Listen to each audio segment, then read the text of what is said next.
The hour, Sylacauga City Schools celebrates National School Lunch Week all this week, and Chef Lucy joins us this morning. Chef Lucy, good morning. Good morning, Jimmy Dale. Thanks for being with us this morning. And what's going on this week at Sylacauga City Schools? Oh, it's a busy week. It is National School Lunch Week, and our theme for the week is Recipe for Success.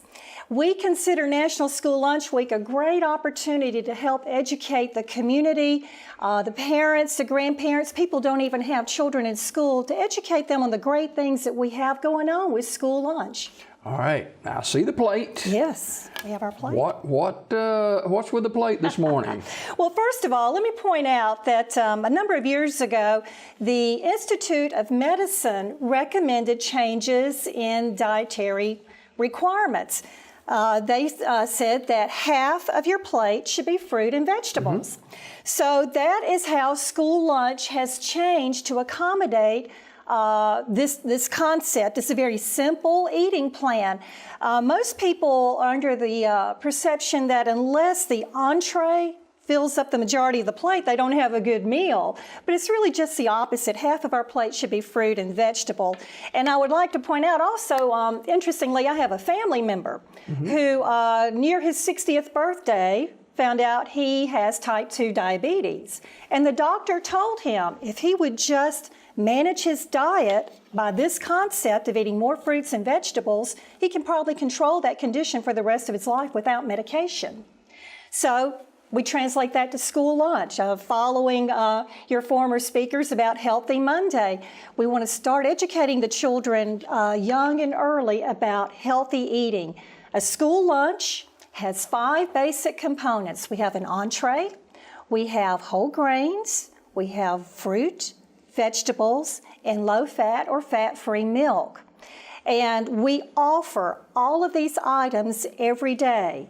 These items all combine to give a healthy meal that's balanced with the calorie requirements and fat and sodium. But an interesting thing is, for many years now, for probably 20 years or more, we have had a concept called offer versus serve. That means we offer all of this wide range of items, but the children are in complete control of what they choose to put on their plate. Wow. Yeah, back in our day, Jimmy Dale, we went down the line and the lunch ladies fixed our plates for us and handed it to us at the end of the line. Well, there was a lot of waste, as you can imagine. Some children may not like the turnip greens, or they may not like the squash casserole, and they wouldn't eat it. You end up feeding the can, not the kid, right? So with offer versus serve, the students are in complete control of what is put on their plate. If they don't want turnip greens, they don't have to put that on there. Therefore, we don't have as much waste, and they are getting the items that they want to eat. Chef Lucy, how important is it that we educate our children at an early age the importance of eating right? Oh my goodness. Here again, I'll just go back to Jared and Jacob, what they were saying. You know, we do, as people get older, if they have not developed healthy lifestyle practices and the foods they choose to eat and the exercise that they get, then it's very likely that they could have complications as an adult. If they don't get the healthy nutrients naturally in the foods they eat, then chances are they're going to have to go to the store to buy dietary supplements to get those additional vitamins and minerals that their body needs. So we are very committed through our school wellness plans and through other partnerships in reinforcing healthy choices, not only in foods, but in play and in exercise. I noticed that you had multicolored. I do. Tell us about that. Thank you for noticing. These are called tracker bands. And this is a fun program we're going to be implementing at Indian Valley and Pinecrest in the next few weeks. And this is thanks to a partnership we have with SAFE and Get Healthy Talladega County. They helped us purchase these tracker bands. Now, for a healthy, balanced diet, it is recommended that everyone eat 5 servings of fruits and vegetables every day. Well, I get so busy in my day, Jimmy Dale, I'm going to lose track. But you know what? I've already had a banana for my breakfast, so I get to move one of these bracelets over to this arm. And I have an apple for a snack later today. So after I eat my apple, I can move that one to this wrist. And I know at Indian Valley today for lunch, they are having mashed potatoes and green beans and salad and fruit. And say, if I just eat the mashed potatoes and green beans, I can move those bracelets over. And before you know it, look, you've eaten your daily requirements of fruit and vegetables. Wow.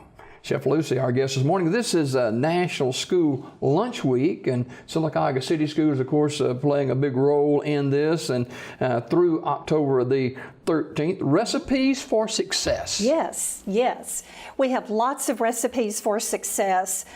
Here again, it goes back to nutrition. It goes back to healthy eating. We have active wellness teams in our schools who plan events. Indian Valley's got an event coming up later on this month. They had a big one in April. Pinecrest last year reinitiated old-timey May Day. Do you remember that? When you went outside on the playground and you played games and you had egg tosses and hula hoop contests and all those good old fun games to burn energy and teach skills and coordination. Going back to the basics, and we're having a lot of fun with these activities. Chef Lucy, our guest this morning, you know, hot dogs and hamburgers and things like that. You know, we love those. We love to put everything on it, and we don't like anybody telling us what to do with it and stuff like that. But some of these food items are available, a lot of them, at lunch at our local schools. We still have hot dogs and we still have hamburgers. Our hot dogs are low sodium, low fat. Our buns are all whole grain. So it's a very healthy meal. Now here's a little tip a lot of people may not realize, but on our Sylacauga City Schools website, every month we post the nutritional analysis of those menus to let people know that yes, we are meeting the requirements. The food we serve is good, it is healthy, and I strongly maintain that if people will put the correct serving sizes on their plate, get everything on the line, your plate cannot hold all of the food that we offer. We offer an abundant lunch and breakfast at our schools, so we're very proud of the meal program we have. How do the kids react to this? Most of the kids, now they have their favorites.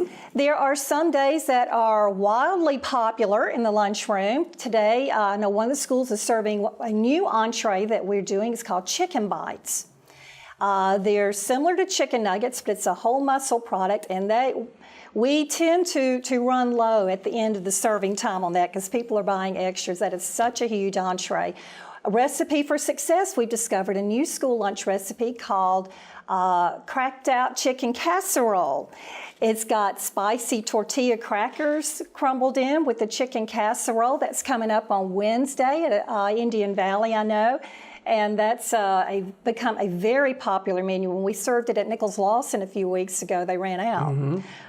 So the kids really are responding well to our menu offerings.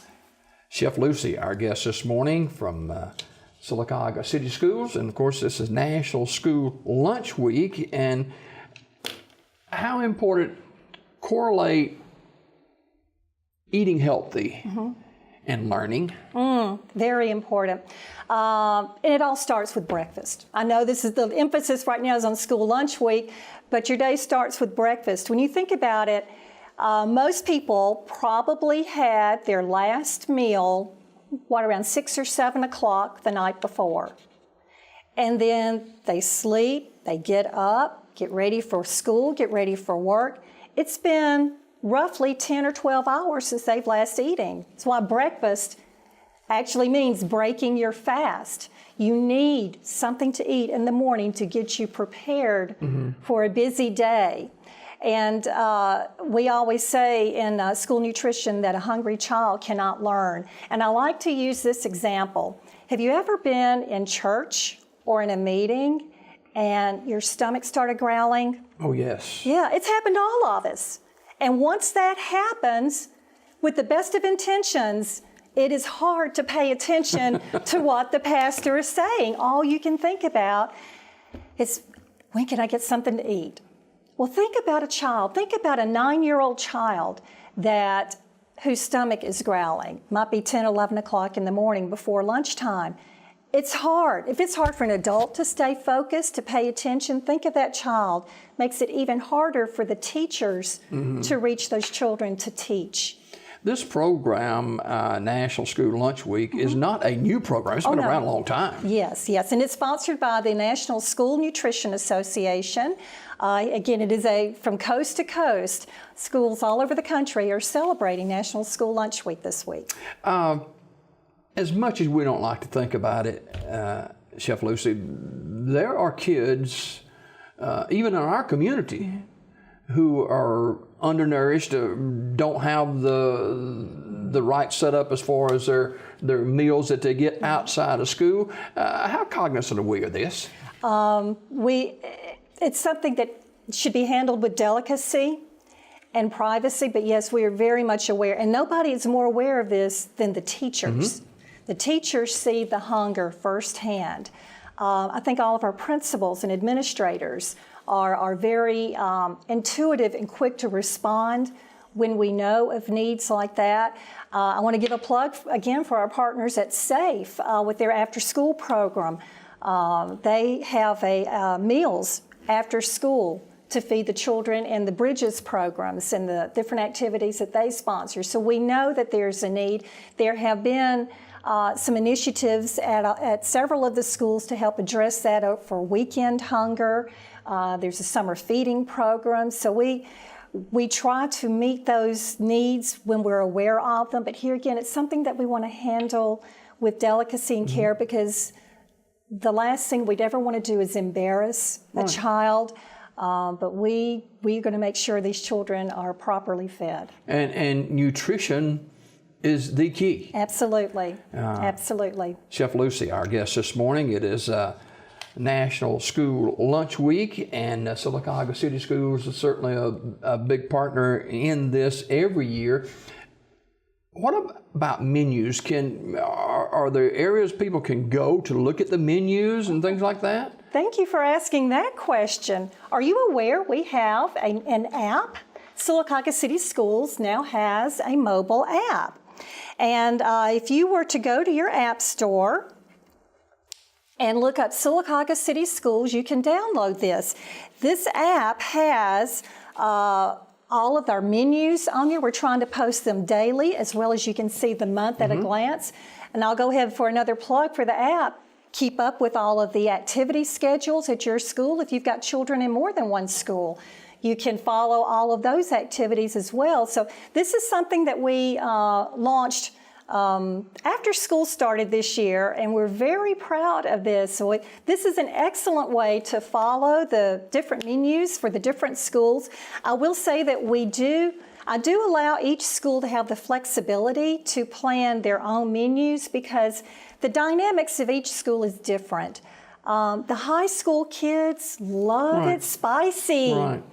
And the little ones at Indian Valley just can't handle hot, spicy food. So we do allow that flexibility for the managers to choose the items that their children respond to the best. But yes, I encourage everybody to download our app, or you can go on our website and follow our menus, either monthly, follow our nutritional menus, or you can follow it daily.